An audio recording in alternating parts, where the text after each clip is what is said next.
میں موجود سادات کرام، علماء ذوی احترام، سامنے بیٹھے نوجوانان اسلام، عمر رسیدہ بزرگان کرام اور سوشل میڈیا کی ہماری عوام، السلام علیکم ورحمۃ اللہ تعالی وبرکاتہ۔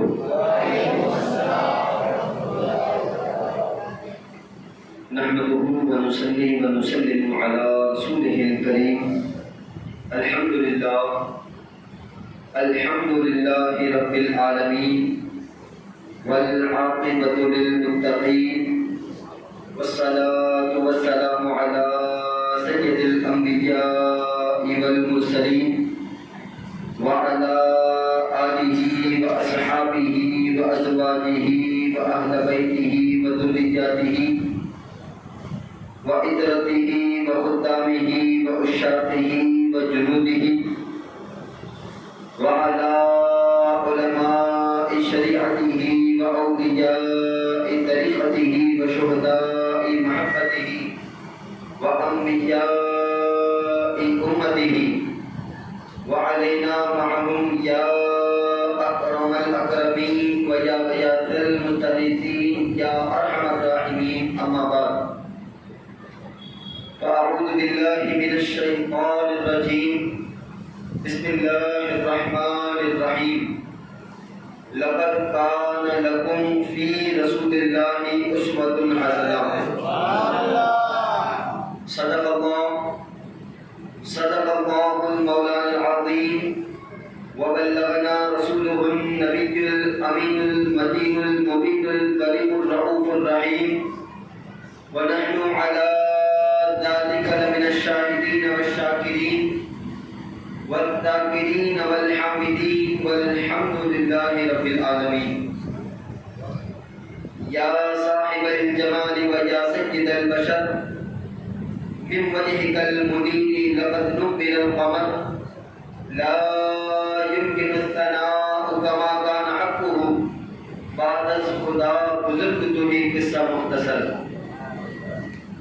ہر ابتدا سے پہلے ہر انتہا کے بعد، ہر ابتدا سے پہلے ہر انتہا کے بعد، ذات نبی بلند ہے ذات خدا کے بعد، ہر ابتدا سے پہلے ہر انتہا کے بعد، ذات نبی بلند ہے ذات خدا کے بعد، دنیا میں احترام کے قابل ہیں جتنے لوگ، میں سب کو مانتا ہوں مگر مصطفیٰ کے بعد۔ مختصر سی میری کہانی ہے، مختصر سی میری کہانی ہے، جو بھی ہے بس ان کی مہربانی ہے، مختصر سی میری کہانی ہے، جو بھی ہے بس ان کی مہربانی ہے، اور جتنی سانسوں نے ان کا نام لیا بس وہی میری زندگانی ہے۔ آئیے سب سے پہلے ہم اور آپ مل کر برہان واجب الوجود، صاحب مقام محمود، منشاء رب ودود، یعنی حامد احمد محمد محمود صلی اللہ علیہ وسلم کی بارگاہ بیکستنا میں جس طرح سے میں پڑھاؤں، میرے ساتھ مل کر بآواز بلند پڑھے، الصلاۃ والسلام علیک یا رسول اللہ،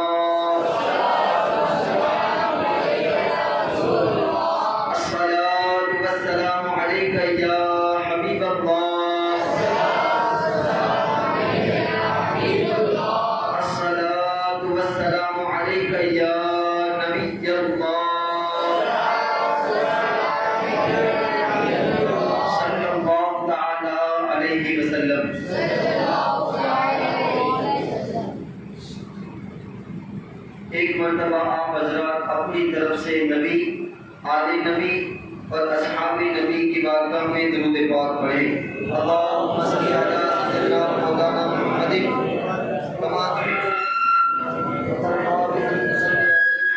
صلاۃ و سلام علیک یا رسول اللہ، صلاۃ و سلام علیک یا حبیب اللہ صلی اللہ تعالی علیہ وسلم۔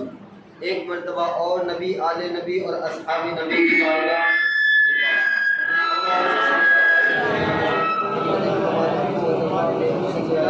صلاۃ و سلام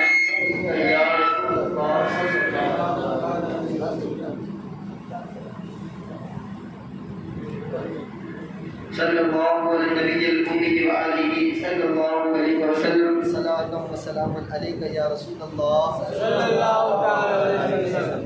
صلی اللہ علی النبی الأمی وآلہ صلی اللہ علیہ وسلم صلاۃ و سلام علیک یا رسول اللہ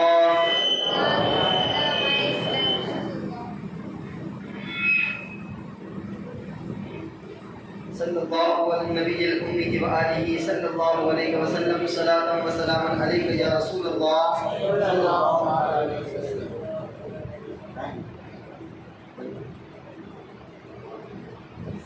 چلیں بغیر مائک کے میں ایڈجسٹ کر رہا ہوں, آپ کریں گے انشاءاللہ؟ مجھے زور سے نہ بولنا پڑے, تھوڑا آگے آئیں گے.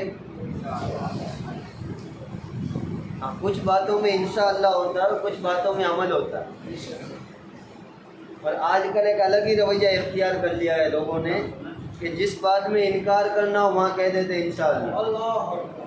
تو ایسا نہ کریں. سبحان اللہ.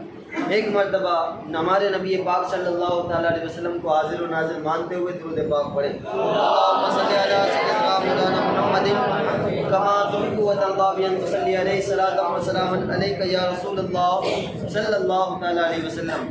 سب سے اولا و اعلیٰ ہمارا نبی, سب سے اولا و اعلیٰ ہمارا نبی, سب سے بالا و والا ہمارا نبی, اپنے مولا کا پیارا ہمارا نبی, دونوں عالم کا دولہا ہمارا نبی.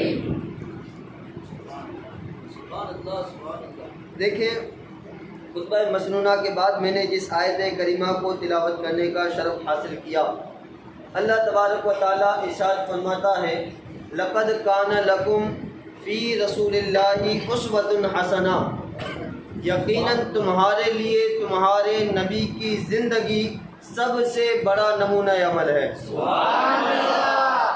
یعنی زندگی کے جس لمحے میں تمہیں کامیابی چاہیے اس لمحے میں نبی کی اتباع کرتے چلے جاؤ, اللہ تمہیں کامیابی عطا فرماتا چلا جائے.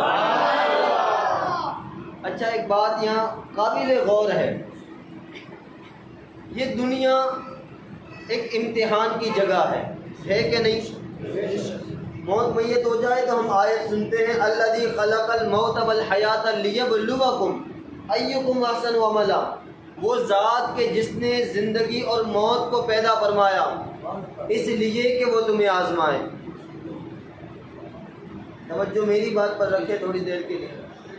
اللہ نے زندگی اور موت کو پیدا فرمایا اس لیے کہ وہ تمہیں آزمائے. تو بتاؤ انسان دنیا میں آزمائش کے لیے آیا کہ نہیں آیا؟ یہ دنیا آزمائش کی جگہ ہے کہ نہیں ہے؟ یہ دنیا امتحان کی جگہ ہے کہ نہیں ہے؟ اچھا, ایک امتحان گاہ, یہ دنیا کیا ہے؟ امتحان کی جگہ ہے کہ نہیں؟ اچھا, آپ دیکھیں امتحان کی جگہ انسانوں نے بھی بنائی ہے اور اللہ نے بھی بنائی. انسانوں نے جو امتحان کی جگہ بنائی اسے ہم مکتب, مدرسہ, اسکول, یونیورسٹی, کالج کہتے ہیں. امتحان ہوتا ہے کہ نہیں وہاں پر؟ کون کون امتحان دینے گیا ہے وہاں پر؟ سب گئے, سب اسکول میں گئے. امتحان کیا ہے؟ جواب دے میری بات. امتحان کیا ہے؟ اچھا, آپ جس وقت امتحان دیتے ہیں, جس وقت آپ امتحان دیتے ہیں, کیا اس وقت آپ کو نقل کرنے کی اجازت ہوتی ہے؟ اگر نقل کریں گے تو کیا ہوگا؟ مارکس کٹیں گے اور اس کے علاوہ آپ ناکامیاب ہوں گے. انسانوں نے جو امتحان گاہ بنائے وہاں پر انسان امتحان دینے کے لیے جائے اور نقل کرے کسی اور کی تو انسان ناکامیاب ہوتا ہے.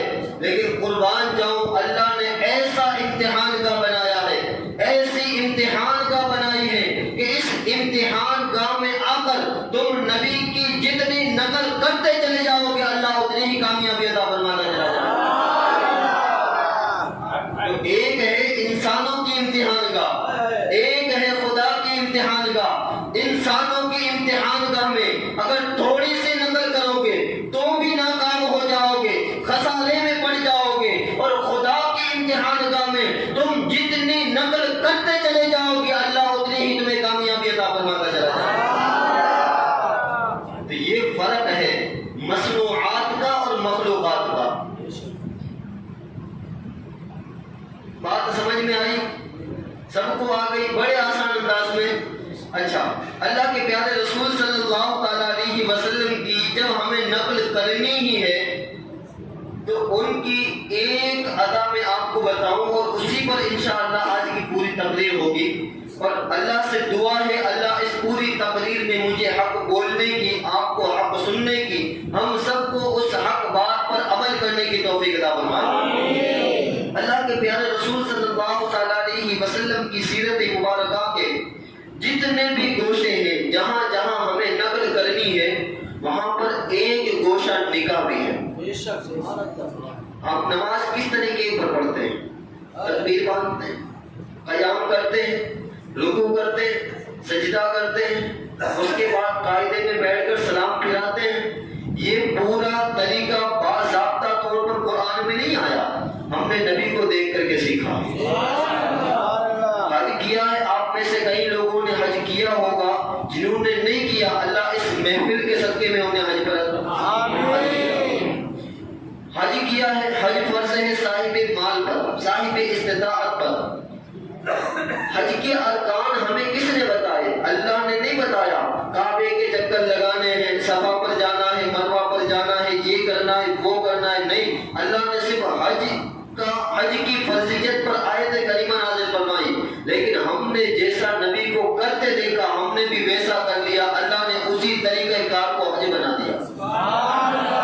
تو نبی کی نقل ہم نے نماز میں کی، اللہ نے ہمیں معراج والا بنا دیا۔ نبی کی نقل ہم نے حج میں کی، اللہ نے حج مبرور کا ثواب عطا فرما دیا۔ تو ہر طریقہ ہم نبی کے طریقے پر چلتے ہیں، ہر سنت ہم نبی کی سنت پر چلتے ہیں، تو ایک زندگی کا وہ لمحہ بھی آتا ہے کہ انسان نکاح کرتا ہے، لیکن اس میں نکاح کو سنت تو کہتا ہے، لیکن اس سنت پر جب چلنے کی باری آتی ہے تو چند طریقوں پر چلتا ہے اور چند طریقوں کو پس پشت ڈالتا ہوا نظر آتا ہے۔ آپ دیکھیں شادی بیاہ کے اندر ایک ایسا انسان ہوتا ہے جو محفل سجتی ہے، جب شادی کی ڈیٹ فکس ہوتی ہے تو ان میں ایک انسان ایسا ہم بلاتے ہیں جس کو ہم ولیل کہتے ہیں۔ ہوتا ہے کہ نہیں ہوتا؟ اچھا، اس ولیل کا کام کیا ہوتا ہے معلوم ہے؟ شادی کی ڈیٹ کو فکس کرنا، کون سی تاریخ مناسب رہے گی، اور جب تاریخ فکس ہو جاتی ہے تو وہ ولیل یوں بھی کہتا ہے کہ دیکھ جس تیرے گھر کے اندر شادی ہے لیکن تیرا بھائی تجھ سے ناراض ہے، اسے راضی کر لینا۔ کہتا تیرے گھر میں شادی ہے، تیری بہن تجھ سے ناراض ہے، اسے بھی منا لینا۔ کہتا ہے وہ تیرا دور کا رشتہ دار ہے، وہ بھی ناراض ہے، ارے گھر میں خوشیوں کا ماحول ہے، انہیں بھی بلاؤ تاکہ وہ بھی راضی ہو جائیں۔ کہتا ہے لیکن مجھے بتاؤ کیا وہ ولیل یہ کہتا ہے کہ اللہ بھی ناراض ہے، چلو آج اسے بھی راضی کر لیا جائے؟ یہاں پر ہمیں سیرت مبارکہ پر چلنے کی ضرورت ہے کہ نکاح جب سنت ہے تو جب تمام رشتہ داروں کو ہم راضی کر رہے ہیں تو کیوں نہ ساتھ ساتھ اللہ کو بھی راضی کر لیا جائے۔ اب اللہ کیسے راضی ہوگا؟ اللہ حضرت موسیٰ علیہ السلام سے کلام فرما رہا ہے۔ حضرت موسیٰ نے خدا کی بارگاہ میں عرض کیا، میرے مولا ذرا یہ بات تو بتا کہ کیا میری امت سے زیادہ کوئی نیکیوں والی امت ہوگی یا میری امت سے زیادہ کوئی گنہگار امت ہوگی؟ یقیناً اللہ تبارک و تعالیٰ نے ایسا جواب عطا فرمایا جو قیامت تک کے لیے امت محمدیہ کے لیے عزتوں کا تاج بن گیا۔ اللہ نے ارشاد فرمایا، اے موسیٰ سن، آخری زمانے کے اندر میں ایک ایسی امت کو بھیجوں گا کہ اگر وہ پوری رات بھی گناہوں میں گزار دے اور صبح ایک مرتبہ مجھ سے کہے گی کہ میرے مولا ہم سے گناہ ہو گیا، ہم سے تیری نافرمانی ہو گئی، اگرچہ ساری رات گناہ کیا ہو، اگرچہ ساری زندگی بھی گناہ کیا ہو، اگر ایک مرتبہ وہ مجھے پکارے گی اور میری بارگاہ میں توبہ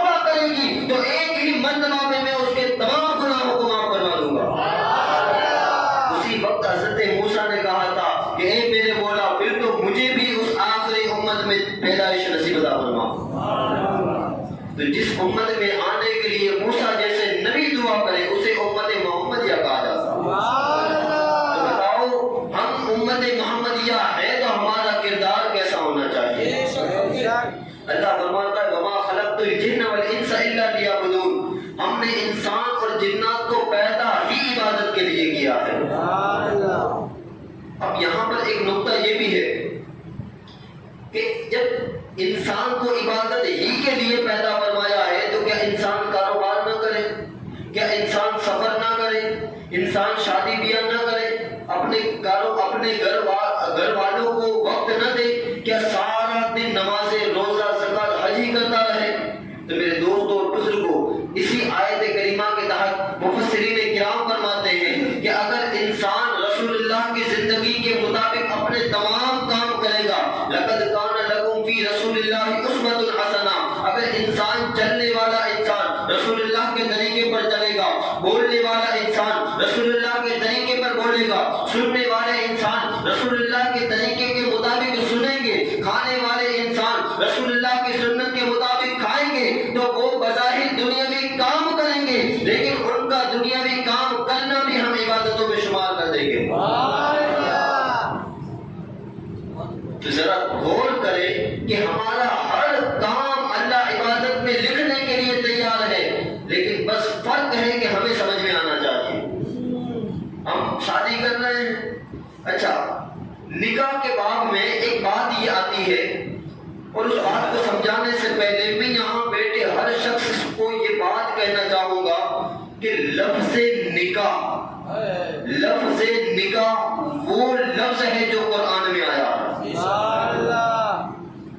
لفظ نکاح وہ لفظ ہے جو رسول اللہ کی زبان میں آیا ہے، لفظ نکاح وہ لفظ ہے جو اللہ کی زبان بے زبان میں آیا ہے۔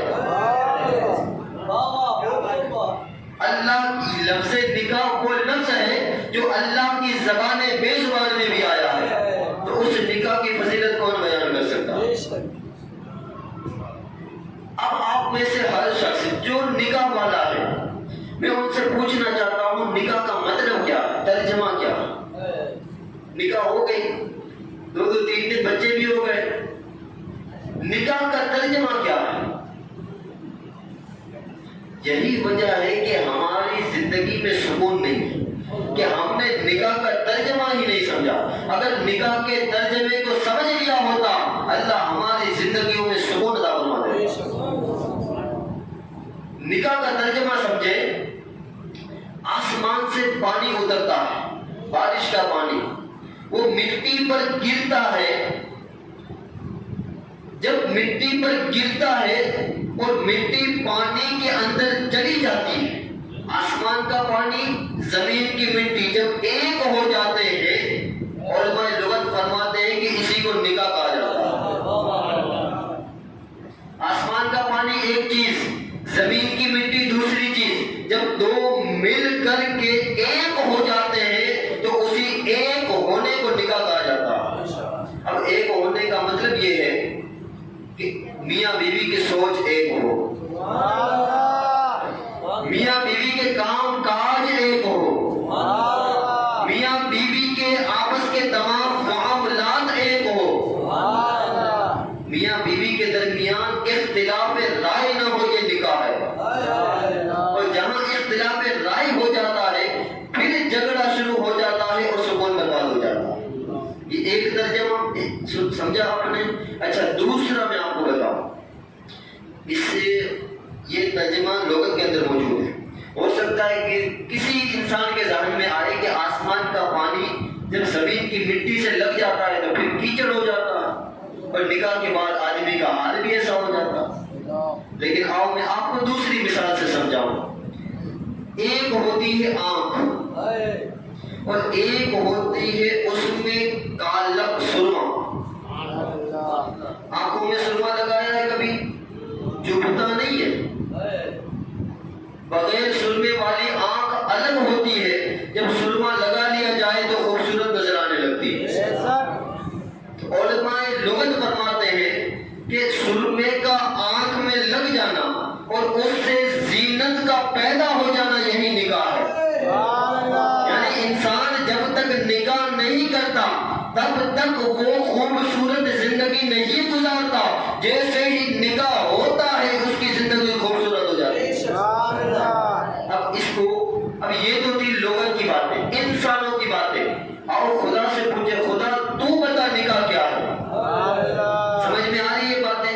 اللہ ارشاد فرماتا ہے وَمِنْ آيَاتِهِ أَنْ خَلَقَ لَكُم مِّنْ أَنفُسِكُمْ أَزْوَاجًا، اللہ کی نشانیوں میں سے ہے کہ مرد عورت سے نکاح کرے۔ سبحان اللہ بلند آواز۔ نکاح کا مطلب یہ ہے کہ جو اللہ کی نشانی میں سے ہو۔ آپ دیکھیں، آپ اللہ کی نشانی نہیں ہے، آپ اللہ کی نشانی نہیں ہے۔ یہ جو در و دیوار دیکھ رہے ہو وہ اللہ کی نشانی نہیں ہے۔ مرد جب عورت سے نکاح کر لیتا ہے اللہ اس رشتے کو اپنی نشانی پر مارا۔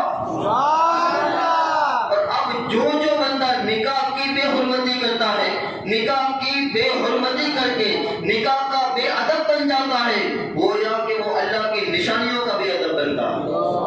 بستیوں میں کہتے ہو نا بھائی شادی مت کرنا، مطلب یہ ہے کہ اللہ کی نشانی مت بننا۔ اللہ اکبر، بات سمجھ میں آئی؟ یہ نکاح کتنی بڑی چیز ہے۔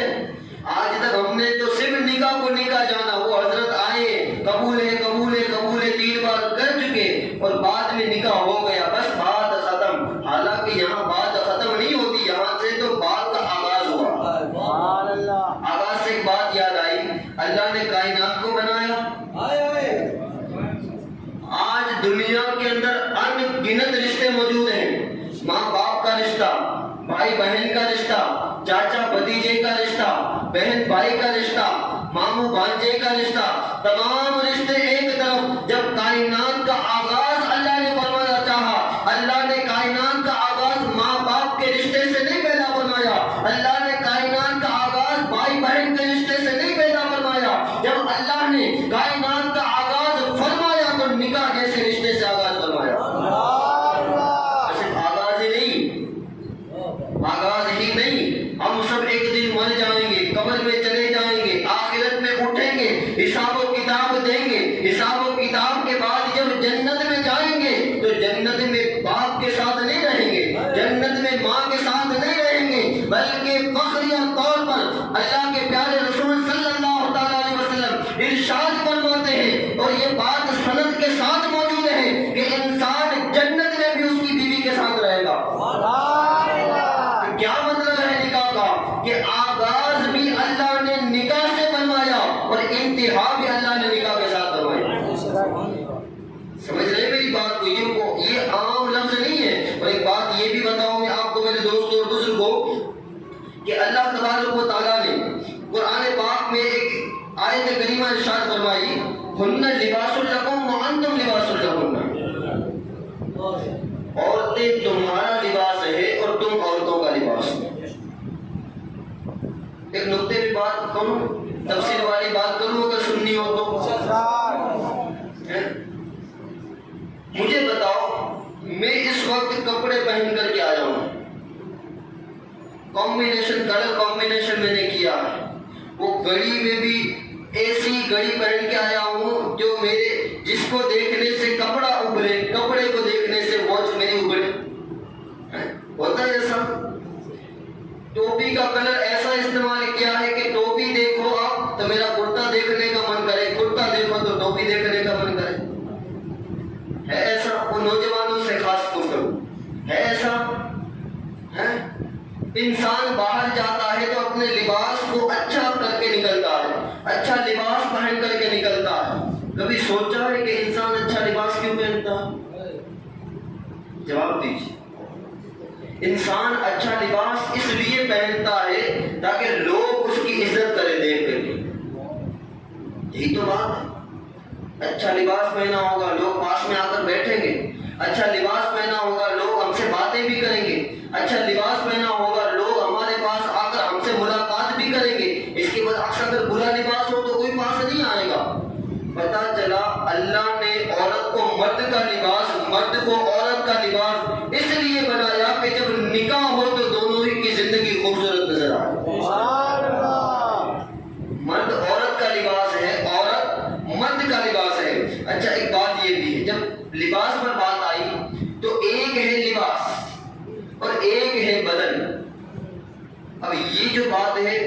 بہت سوچنے کی اور سمجھنے کی بات ہے، اور ہمارے معاشرے میں جتنے بھی خرافات ہوتے ہیں اس بات کا تعلق ان تمام باتوں سے ہو جائے گا۔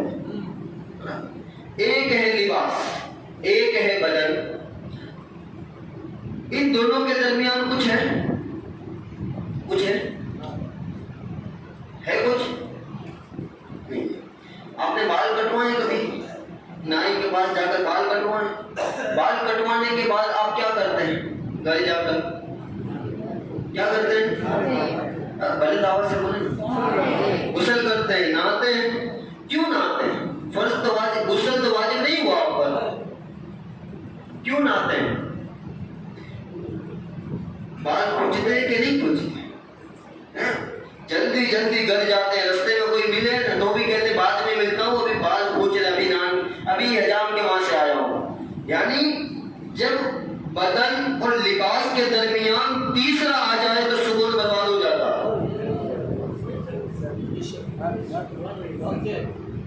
بہت ہی پیاری بات کر رہا ہوں، نکتے والی بات کر رہا ہوں۔ اچھا، بال تو یہاں پر بھی لگے ہوئے ہیں لیکن وہ کوئی تکلیف نہیں دیتے۔ جو بال الگ سے آ جائے نا، باہر کا بال آ جائے، باہر کا بال لباس کے اندر چلا جائے تو وہ سکون کو برباد کر دیتا ہے۔ نکاح کا مقصد کیا تھا؟ اللہ ارشاد فرماتا ہے وَمِنْ آیَاتِهِ أَنْ خَلَقَ لَكُم مِّنْ أَنفُسِكُمْ أَزْوَاجًا، ہم نے، ہماری نشانیوں میں سے ہے کہ ہم نے ہر جنس میں جوڑے پیدا کیے۔ کیوں جوڑے پیدا کیے؟ لِتَسْكُنُوا إِلَيْهَا، تاکہ وہ ان سے سکون حاصل کرے۔ مرد عورت کا سکون ہے، عورت مرد کا سکون ہے۔ جس لباس کی خوبصورتی ہے، لباس جسم کی خوبصورتی ہے، لیکن ان دونوں کے درمیان کوئی تیسرا آ جائے تو سکون برباد ہو جاتا ہے سکون برباد۔ اچھا، اس کو مثال سے سمجھتے ہیں۔ حضرت اسماعیل علیہ السلام کو ذبح کرنے کے لیے حضرت ابراہیم جب لے جا رہے تھے، یہاں باپ بیٹے کا ہاتھ پکڑ کر، وہ قربانی کے موسم میں سنتے نا، ذبح کرنے کے لیے لے جا رہے تھے حضرت ابراہیم علیہ السلام، پیچھے سے حضرت ہاجرہ کے پاس شیطان آیا اور آ کر کے ورغلانا شروع کیا کہ تمہارا جو شوہر ہے وہ تمہارے بیٹے کو ذبح کرنے کے لیے لے جا رہا ہے۔ حضرت ہاجرہ نے کیا فرمایا؟ لا حول ولا قوت الا باللہ، کنکریاں اٹھائی اور شیطان کو مار دی۔ سبحان اللہ۔ یہ واقعہ تو سنتے ہیں، آؤ اس واقعے کو آج سمجھتے ہیں۔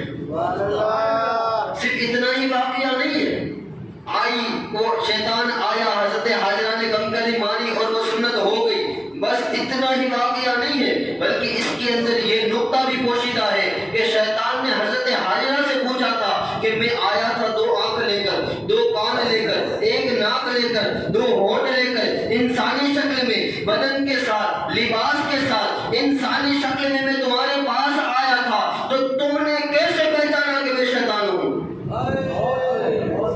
یہ بات ہے، تم نے کیسے پہچانا کہ میں شیطان ہوں؟ حضرت ہاجرہ فرماتی ہے ایسا جواب دوں گی جو قیامت تک کے نکاح والے جوڑوں کے لیے قابل ہدایت ہوگا۔ حضرت ہاجرہ نے فرمایا کہ جب تم میرے دروازے کی دہلیز پر آئے مجھے لگا کہ تم انسان ہو، جب اندر آئے مجھے لگا کہ تم انسان ہو، جب بات کرنا شروع کیا مجھے لگا کہ تم انسان ہو، لیکن جیسے ہی تم نے مجھے میرے شوہر کے خلاف ورگلایا میں سمجھ گئی تم شیطان ہو۔ یعنی حضرت ہاجرہ بھی فرما رہی ہے کہ اگر عورت کو اگر کوئی ورگلائے تو وہ چاہے ماں ہو معذرت کے ساتھ، وہ چاہے باپ ہو، چاہے سسر ہو، چاہے وہ رشتہ دار کوئی بھی ہو، عورت اور مرد کے درمیان کوئی ورگلائے تو وہ چاہے کوئی بھی رشتہ ہو، حقیقت وہ شیطان کا کام کرتا ہے۔ یہ بات بہت قابل ہے، میں بہت ذمہ داری سے عرض کر رہا ہوں۔ حضرت ہاجرہ فرماتی ہے میں نے تمہیں نہیں پہچانا تھا کہ تم شیطان ہو، لیکن جب دیکھا کہ تم مجھے میرے شوہر کے خلاف ورگلا رہے ہو تو میں سمجھ گئی کہ تم شیطان ہو۔ اس سے پتا چلا عورت شادی کر کے جب سسرال میں جائے اور اگر وہاں پر ساس بہو کی بنتی نہ ہو اور اس طرح ساس بہو کو حیران کرے کہ بیٹے اور بہو کے درمیان جدائی ہو جائے تو وہ ساس لڑکے کی ماں بھی شیطان کا کام کر رہی ہے، اور اگر وہی اور وہ مائکے والی حقیقی ماں اسے اس کے شوہر کے خلاف برگلائے تو وہ حقیقی ماں بھی شیطان کا کام کر رہی ہے۔ تو یہی تیسری چیز ہے جو دو کے درمیان آ جائے تو سکون برباد ہو جاتا ہے۔ تو اگر اپنے زندگی کو، ازدواجی زندگی کو سکون والی بنانا چاہتے ہو تو ایک عہد کر لو، اور وہ عہد یہ ہے کہ تم دونوں کے درمیان کبھی کوئی تیسرا نہیں آئے گا۔ کریں گے انشاءاللہ؟ اچھا، ایک آخری بات کہ اللہ قرآن میں ارشاد فرماتا ہے وَعَاشِرُهُنَّ بِالْمَعْرُوفِ، وہ یاروں کی محفل میں ہنسی مذاق کے ساتھ اچھے طریقے سے تم بات کرتے ہو۔ اللہ فرماتا ہے کہ جب گھر میں جاؤ نا تو اپنی بیویوں سے بھی پیار اور محبت سے بات کرو۔ سبحان اللہ۔ یاروں کے ساتھ اگر بات ہوتی تو سبحان اللہ نکل جاتا، بیوی کے ساتھ ہوئی تو سبحان اللہ نہیں کہیں گے۔ وہ آج میری سوشل میڈیا میں مائیں اور بہنیں بھی سن لیں، ان کی شکایتیں رہتی ہیں کہ ہمیشہ شوہروں کے حقوق بیان کیے جاتے ہیں۔ آج گاجی کی مسجد میں عورتوں کے حقوق بیان ہو رہے ہیں۔ میں نہیں کہہ رہا، اللہ فرما رہا وَعَاشِرُوهُنَّ بِالْمَعْرُوفِ، جب تم اپنے گھروں میں جاؤ تو اپنی بیوی بچوں سے پیار سے باتیں کرو۔ تو کیا ہوگا پیار سے بات کریں گے تو؟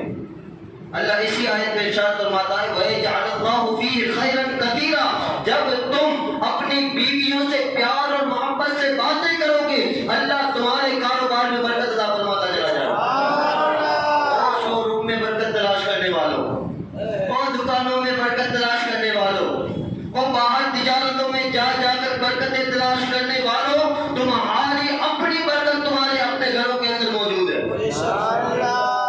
اب میں ایک بات بتاؤں، میرے دل کی بات، صبح جب نکلو نا تو بیوی سے اتنا کہہ کر کے چلے جانا کہ میں شام تک لوٹوں گا اور پورا دن تمہاری یاد میں گزاروں گا۔ جب وہ خوش ہوگی اللہ تمہارے کاروبار میں برکت عطا فرمائے گا۔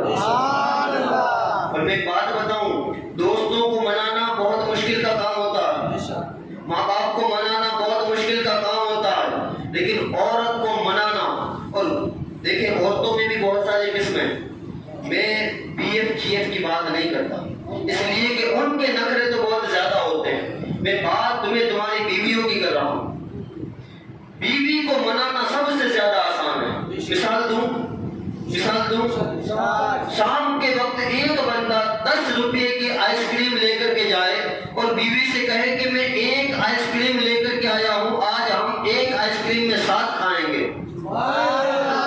خدا کی قسم آپ کی بیوی آپ کو دعائیں دیتی نظر آئے گی۔ اللہ نے فرمایا وَيَجْعَلُ اللَّهُ فِيهِ خَيْرًا كَثِيرًا، اگر تم تمہاری عورتوں کے ساتھ بھلائی کرو گے اللہ تمہارے ہر معاملات میں خیر کثیر عطا فرمائے گا۔ اور دیکھیں یہ قرآن ہے، اللہ نے صرف نہیں فرمایا تمہارے کاروبار میں بھلائی، بلکہ خیرن کثیر، بہت بھلائی عطا فرمائے گا۔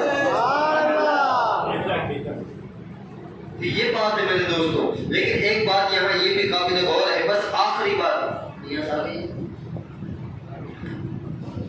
اچھا ایک آخری بات دیکھیں بڑی ذمہ داری کے ساتھ، آج ہوتا یہ ہے کہ ہم جب نکاح کھانے کی محفل رکھتے ہیں تو اس میں ڈی جے رکھتے ہیں ڈی جے بہت سارے، اللہ ہم سب کو بچائے۔ علماء فرماتے ہیں، بزرگان کرام و صوفیہ فرماتے ہیں کہ جس جگہ گانا بج رہا ہو اور گانے کی آواز جہاں جہاں تک جا رہی ہو ان تمام چیزوں پر اللہ لعنت فرماتا۔ اب ایک دکان ہے، بظاہر کریانے کی دکان، لیکن وہ کریانے والا کیا کرتا ہے؟ گانا بجاتا ہے اپنے دکان میں، تو اس کریانے کے اسٹول کے اندر جتنی بھی اناج کی چیزیں ہیں، جتنا بھی اناج، جتنی بھی کھانے کی چیزیں ہیں، ان تمام پر اللہ لعنتیں اتارتا ہے۔ اور پھر جب وہ ہمارے پیٹ میں جاتی ہے تو ہمیں قرآن کی آیتیں اثر نہیں کرتی۔ اس کے برعکس اگر وہ دکاندار ایک ہی نبی کی نعت بجا لیتا، ایک حمد باری تعالیٰ گنگنا لیتا، قرآن کی آیتیں پڑھ لیتا، صوفیہ کرام فرماتے جہاں جہاں تک قرآن کی آیتیں جاتی ہیں وہاں وہاں تک اللہ رحمتوں کا نزول فرماتا۔ اب مجھے بتاؤ نکاح سنت ہے کہ نہیں؟ اس سنت کو ادا کرنے کے لیے جب کوئی ڈی جے سے جاتا ہے اللہ ان تمام ڈی جے والوں پر لعنتیں اتارتا تو کرنے کیا جاتے ہیں؟ نبی کی سنت ادا کرنے، لعنتی ہو کر نبی کی سنت ادا کرنے جاتے ہیں۔ معذرت کے ساتھ ایک جملہ کہنا چاہوں گا کہ جس شادی کے اندر ڈی جے بجتے ہیں وہ یہ بات چھوڑ دے کہ اس کے وہاں کوئی اللہ کا ولی پیدا ہوگا، اس لیے کہ جس شادی میں ڈی جے بجتے ہیں وہاں صرف ریلز پر مجرا کرنے والی اولاد ہی پیدا ہوتی ہے، لیکن اس کے برعکس ایسی شادی جو حقیقت میں سنت مصطفیٰ کے مطابق ہو، جب ایسے دو میاں بیوی کا سنگم ہوتا ہے اللہ ان سے پیدا ہونے والی اولاد کو کبھی گوشت بناتا ہے تو کبھی خواجہ غریب نواز بناتا ہے، اور اتنا اگر کوئی فرما بردار نہ بھی ہو تو کم از کم اسے دیندار بیٹا ضرور عطا فرما دیتا ہے۔ اب مجھے بتاؤ بیٹا کیسا چاہیے؟ فرعون جیسا چاہیے کہ دیندار چاہیے؟ جہنمی بیٹا چاہیے کہ جنتی بیٹا چاہیے؟ آپ کی نافرمانی کرنے والا بیٹا چاہیے کہ فرما برداری کرنے والا بیٹا چاہیے؟ فرما برداری کرنے والا۔ تو نکاح کو آسان بناؤ، بنائیں گے انشاءاللہ۔ اللہ تعالیٰ کی بارگاہ میں دعا ہے جو کچھ بھی بیان ہوا اس پر ہم سب کو عمل کرنے کی توفیق عطا فرمائے۔ وآخر دعوانا ان الحمدللہ رب العالمین۔ دیکھیں مسئلہ سماعت کر لیجئے کہ کبھی کبھی یہ ڈی جے میں کچھ گانے ایسے بھی ہوتے ہیں جو کفریہ ہوتے ہیں، اور یہ مسئلہ ایسا ہے کہ کفریہ گانوں کو خوشی سے سننا خود کفر ہے۔ حضرت مفتی کورس کر رہے ہیں الحمدللہ، ان کے موجودگی میں مسئلہ بیان کر رہا ہوں۔ کفریہ گانوں کو میں بھجن کی بات نہیں کر رہا، وہ تو الگ ہی چیز ہے، وہ تو ہمارے ہے ہی نہیں۔ کفریہ گانوں کو خوشی سے سننا یہ خود کفر ہے۔ اب ایک بارات میں تصور میں لاؤ، ایک بارات ہے جہاں ڈی جے بج رہا ہے اور کفریہ سانگ آیا، وہ قدرت نے بنایا ہے فرصت سے تجھے میرے یار، اللہ اکبر استغفر اللہ، یہ کفریہ کلمات ہے کہ نہیں؟ اب اس بارات میں جتنے بھی لوگ ہیں سب خوشی خوشی جھوم رہے ہیں، سارے کے سارے کافر ہو جائیں گے، اور صرف کافر ہی نہیں ہوں گے، شادی شدہ ہے تو نکاح بھی ٹوٹ جائے گا، اور بیعت ہے کسی سے اگر مرید ہے وہ تو ان کی بیعت بھی ٹوٹ جائے گی۔ اچھا اگر نکاح ٹوٹ جائے ایسے اور ہمیں پتہ بھی نہ ہو تو بعد میں پیدا ہونے والی اولاد کون ہوتی؟ سمجھ رہے میری بات؟ تو ان مسئلوں کو ذرا دھیان دیں اور اس چیز کو اپنے معاشرے سے ہٹانے کی کوشش کریں گے انشاءاللہ۔ دیکھیں ان قریب انشاءاللہ علماء اس پر بہت بڑا کام سر انجام دیں گے، اس وقت آپ ابھی سے عہد کریں کہ ہم علماء کا ساتھ دیں گے، اللہ کو حاضر و ناظر بناتے ہوئے۔ اللہ تبارک و تعالیٰ ان تمام مسائل پر ہمیں عمل کرنے کی توفیق عطا فرمائے۔